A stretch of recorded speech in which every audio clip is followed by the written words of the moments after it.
ер нь энэ төлөвлөлтөн дээр бид ерөөсөө одоо үр дүн гаргаж чадахгүй харагдаад байна. Засгийн газрын үйл ажиллагааны хөтөлбөр саяхан 2 жилийн үр дүнгийн ярьсан. Тэгэхэд одоо улс эдийн засаг нийгмийн хөгжлийн гол 5 үзүүлэлтийн 3-ыг нь ухраасан байсан. 60 гаруй их 80 төгрөг зарад. Гэтэл өнөөдрийн бас яг энэ хөгжлийн төлөвлөгөөний дотор хөгжлийн биш, дороодлын төлөвлөгөө маягтай зүгээр санамсаргүй ганц нэг жишээ одоо хэлээ. Хөгжүүлэх биш ухраах үзүүлэлтүүд байгаа юм л да. Жишээлбэл эдийн засгийн эрхчлөөний байдлын индекс 2027 онд 70 төгрөг нэг 70 дугаар байранд оруулна. Өнөөдөр 69 дугаар байранд байгаа байхгүй. Эдийн засгийн одоо эрхчлөөг чөлөөлөе одоо хөгжүүлэе гэдэг байгаа мөртлөө нэг байр ухраана гэсэн ийм одоо заалт орж ирсэн байна. Засгийн газрын нийт төвийн дотоодын бүтээгдэхүүн эзлэх хувийг суур түвшин 39-ийг 50 болгоно. Тэгэхээр өрөө одоо энэ буулгыг гэсэн мөртлөө засгийн газрын одоо өрийг 50% болгож нэмэгдүүлнэ гэсэн ийм тоо байна. Гэр хорооллын айл өрхийн бага урын нарны их усрыг нэмэгдүүлэх гээд 1 мегаватт төгрөг нэгдсэн мө. Одоо 1 мегаватт давцсан шүү дээ. Тэгэхээр гихмичлэн ингээд сайжруулахгүй бол хариуцлага одоо юу гэдэг энэ төсөвтөр одоо хэрэгэлдэггүй болоод ч тэр юм уу эсвэл хин хэнд нь хэрэггүй одоо бичиг баримт болоод тэгдэг ч юм уу ач холбогдол бага өгöd энэ хөгжүүлэх биш ингээд ухраах үзүүлэлтүүд энэ дотор орцсон явах юм. Тэгээ мөнгө зарна гэдэг энийг юу анхаарна үзээ эдийн засгийн хөгжлийн яам.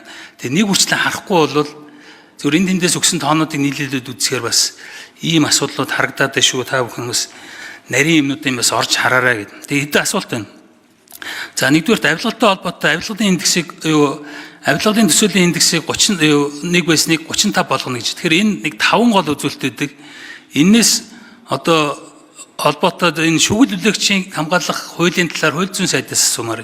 Энэ хууль хэзээ орж ирэх юм бэ? Хоёрдугаарт нь энэ шүүхээр энэ авилгалтай холбоотой хэрэг шийдэгдэж байгаа асуудал одоо шийдэгдэж энэ үзүүлэлт одоо сайжрах болцоод. Тэгэхээр энэ авилгалтай тэмцэх газраас ч юм уу энэ холбогдох байгууллага байвал энэ шүүхээр одоо энэ авилгалын хэрэг шийдэгдэх энэ процесс дээр ямар ахиц дэвшил гаргана гэж энэ 31 оноогоо яаж 35 болгоно гэж төсөөлж байгаа гэдэг асуулт байна. Дээр нь бас энэ ил тод байдал иргэдийн нийтийн өмч одоо хөрөнгийн ашиглалтыг ил тод мэдэх энэ зарчим бол бас алдагдаад байгаа. Нууцад оруулдаг, олон улсын гэрээ болгодог. Тэгээд одоо жишээл баг төрийн яамдууд нь ортол нөгөө яамнаас мэдээлэл авахтаа өөр улсаас зөвшөөрөл авдаг иймэрхүү байдалтай байгаа да. Тэгээ энэ дээр одоо ямар нэг юм төлөвлөж байгаа юу?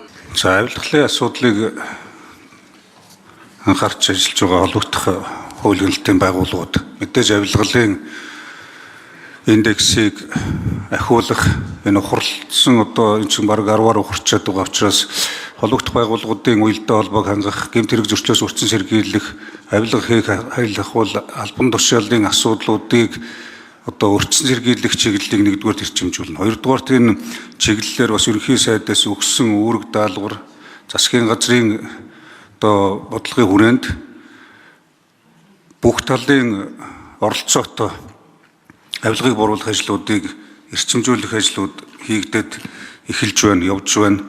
За хоёрдугаарт энэ шүгэл үлээх тухай хууль байгаа.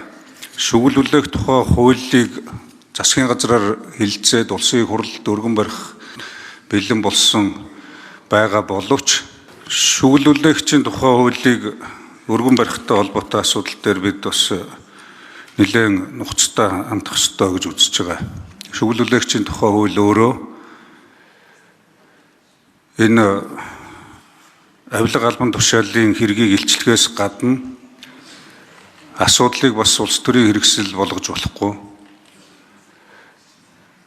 Альва шүгэл үлээж байгаа шүгэл үлээгчийн эрх өөрөө бас хариуцлага хамтдаа явах ёстой гэж үзэж байгаа учраас энэ өргөн барих асуудлыг ойрын хугацаанд тодорхой болгож бас мэдээлэл өгнө гэж ойлгож байна. За энэ авилгалын индексээр манайх 24 онд 33 он аваад 114-т байсан. 25 онд ухраад 31 он аваад 182 улсаас 124-р эренблэгдсэн.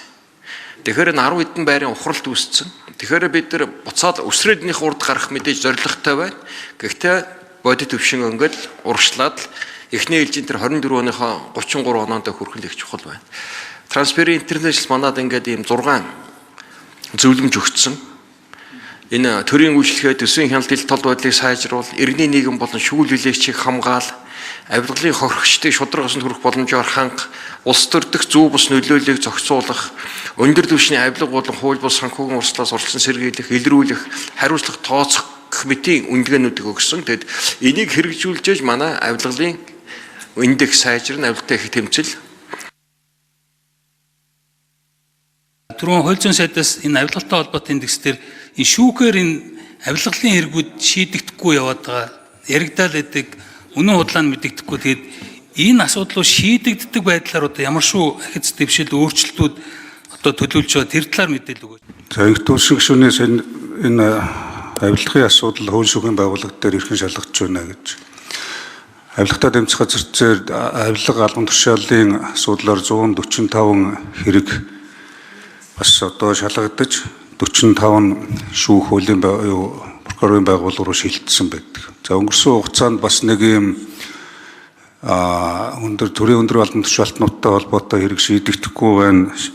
Эсвэл одоо замхарч яах гэсэн асуудал байдаг. Тэгвэл энэ 16 төрийн өндөр албан тушаалтнуудыг асуудал хууль шүүхийн байгууллага шийдэгдсэн байдаг.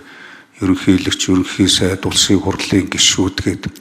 Тэгээ өнөөдөр энэ хянан шалгах үйл ажиллагаанууд хууль хяналтын байгууллагуудаар шалгаж байгаа хэрэгүүдийн явцын талаар бас та бүхэн байнга мэдээлэл авч байгаа учраас энэ чиглэл